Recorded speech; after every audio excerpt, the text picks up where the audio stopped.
అపోస్తలుల కార్యములు 20వ అధ్యాయము. ఆ అల్లరి అణిగిన తర్వాత పౌలు శిష్యులను తన యొద్దకు పిలువనంపించి హెచ్చరించిన మీదట వారి యొద్ద సెలవు పుచ్చుకొని మాసిదోనియకు వెళ్ళుటకు బయలుదేరెను.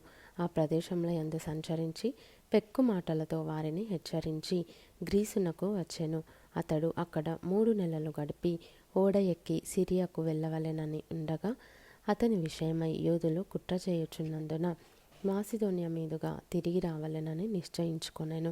మరియు పుర్రు కుమారుడును బెరయ పట్టణస్థుడునైన సోపత్రును, తెస్సలోనికయులలో అరిస్తర్కును, సెకందును, దెర్బె పట్టణస్థుడైన గాయియును, తిమోతియును, ఆసియా దేశస్థులైన తుకికు, త్రోఫిమును అతనితో కూడా వచ్చిరి. వీరు ముందుగా వెళ్ళి త్రోయలో మా కొరకు కనిపెట్టుకొని యుండిరి.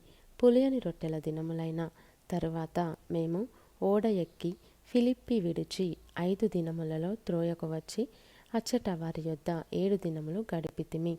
ఆదివారమున మేము రొట్టె విరుచుటకు కూడినప్పుడు పౌలు మరునాడు వెళ్ళనయుండి వారితో ప్రసంగించుచు అర్ధరాత్రి వరకు విస్తరించి మాటలాడుచుండెను. మేము కూడియున్న మేడగదిలో అనేక దీపములుండెను.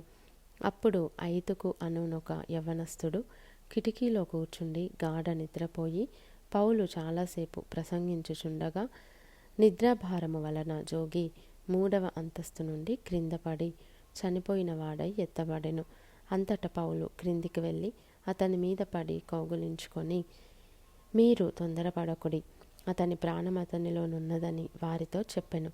అతడు మరల పైకి వచ్చి రొట్టె విరిచి పుచ్చుకొని తెల్లవారు వరకు విస్తారముగా సంభాషించి బయలుదేరెను. వారు బ్రతికిన ఆ చిన్నవానిని తీసుకొని వచ్చినప్పుడు వారికి విశేషమైన ఆదరణ కలిగెను. మేము ముందుగా ఓడ ఎక్కి అస్సులో పౌలును ఎక్కించుకొనవలెనని అక్కడికి వెళ్ళితిమి. తాను కాలినడకను వెళ్ళవలెనని అతడు ప్రకారముగా మాకు నియమించి ఉండెను. అస్సులో అతడు మాతో కలుసుకొనినప్పుడు మేము అతనిని ఎక్కించుకొని మితులేనేకు వచ్చితిమి.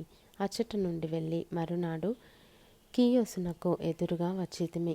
మరునాడు సమోసునకు చేరి ఆ మరునాడు మిలేతుకు వచ్చితిమి. సాధ్యమైతే పెంతెకొస్తు దినమున యెరూషలేములో ఉండవలెనని పౌలు త్వరపడుచుండెను గనుక అతడు ఆసియలో కాలహరణము చేయకుండా ఎఫెసును దాటిపోవలెనని నిశ్చయించుకొని యుండెను. అతడు మిలేతు నుండి ఎఫెసునకు వర్తమానము పంపి సంఘపు పెద్దలను పిలిపించెను. వారు తన యొద్దకు వచ్చినప్పుడు అతడు వారితో ఇట్లనెను: నేను ఆసియాలో కాలుపెట్టిన దినము నుండి ఎల్లకాలము మీ మధ్య ఎలాగూ నడుచుకొంటినో మీరే ఎరుగుదురు. యూదుల కుట్రల వలన నాకు శోధనలు సంభవించినను కన్నీళ్లు విడుచుచు పూర్ణమైన వినయభావముతో నేను ఎలాగున ప్రభువును సేవించుచుంటినో మీకే తెలియను. మరియు ప్రయోజనకరమైనది ఏదియూ దాచుకొనక బహిరంగముగాను ఇంటింటను మీకు తెలియజేయుచు బోధించుచు దేవుని ఎదుట మారుమనస్సు పొంది మన ప్రభువైన యేసుక్రీస్తునందు విశ్వాసముంచవలెనని యూదులకును గ్రీసు దేశస్థులకును ఏలాగు సాక్ష్యమిచ్చుచుంటినో ఇదంతయు మీకు తెలియను. ఇదిగో నేనిప్పుడు ఆత్మయందు బంధింపబడిన వాడనై యెరూషలేమునకు వెళ్ళుచున్నాను. అక్కడ నాకు ఏమేమి సంభవించునో తెలియదు గాని బంధకములను శ్రమలను నా కొరకు కాచుకొని ఉన్నవని పరిశుద్ధాత్మ ప్రతి పట్టణములోనూ నాకు సాక్ష్యమిచ్చుచున్నాడని తెలియను. అయితే దేవుని కృపాసువార్తను గూర్చి సాక్ష్యమిచ్చుటయందు నా పరుగును నేను ప్రభువైన యేసు వలన పొందిన పరిచర్యను తుదముట్టింపవలెనని నా ప్రాణమును నాకెంత మాత్రమును ప్రియమైనదిగా ఎంచుకొనుటలేదు. ఇదిగో దేవుని రాజ్యమును గూర్చి ప్రకటించుచు నేను మీ మధ్యను సంచరించుచుంటిని. మీలో ఎవరునూ ఇక మీదట నా ముఖము చూడరని నాకిప్పుడు తెలియను. కాబట్టి మీలో ఎవరి నాశనము విషయమైనను నేను దోషిని కానని నేడు మిమ్మును సాక్ష్యము పెట్టుచున్నాను. దేవుని సంకల్పమంతయు మీకు తెలుపకుండా నేనేమీ దాచుకొనలేదు. దేవుడు తన స్వరక్తమిచ్చి సంపాదించిన తన సంఘమును కాయుటకు పరిశుద్ధాత్మ మిమ్మును దేనియందు అధ్యక్షులనుగా ఉంచెను ఆ యావత్తు మందను గూర్చియు మీ మట్టుకు మిమ్మును గూర్చియు జాగ్రత్తగా ఉండుడి.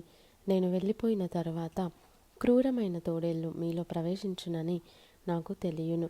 వారు మందను కనికరింపరు. మరియు శిష్యులను తమ వెంట ఈడ్చుకొని పోవలెనని వంకర మాటలు పలుకు మనుష్యులు మీలోనే బయలుదేరుదురు. కావున నేను 3 సంవత్సరములు రాత్రింబగళ్ళు కన్నీళ్లు విడుచుచు ప్రతి మనుష్యునికి మానక బుద్ధి చెప్పి తినని మీరు జ్ఞాపకము చేసుకొని మెలకువగా ఉండుడి. ఇప్పుడు దేవునికిని ఆయన కృపావాక్యమునకును మిమ్మును అప్పగించుచున్నాను. ఆయన మీకు క్షేమాభివృద్ధి కలుగజేయుటకును పరిశుద్ధపరచబడిన వారందరిలో స్వాస్థ్యం అనుగ్రహించుటకును శక్తిమంతుడు. ఎవని వెండినైనను బంగారమునైనను వస్త్రములనైనను నేను ఆశింపలేదు. నా అవసరముల నిమిత్తమును నాతో ఉన్నవారి నిమిత్తమును ఈ నా చేతులు కష్టపడినవని మీకే తెలియను. మీరును ఈలాగు ప్రయాసపడి బలహీనులను సంరక్షింపవలెననియు పుచ్చుకొనుట కంటే ఇచ్చుట ధన్యము అని ప్రభువైన యేసు చెప్పిన మాటలు జ్ఞాపకము చేసుకొనవలెననియు అన్ని విషయములలో మీకు మాదిరి చూపితినని చెప్పెను. అతడు ఇలాగు చెప్పి మోకాల్లోని వారందరితో ప్రార్థన చేసెను. అప్పుడు వారందరూ చాలా ఏడ్చిరి. మీరు ఇక మీదట నా ముఖము చూడరని అతడు చెప్పిన మాటకు విశేషముగా దుఃఖించుచు పౌలు మెడ మీద పడి అతనిని ముద్దు పెట్టుకొని వారు ఓడ వరకు అతనిని సాగనంపిరి.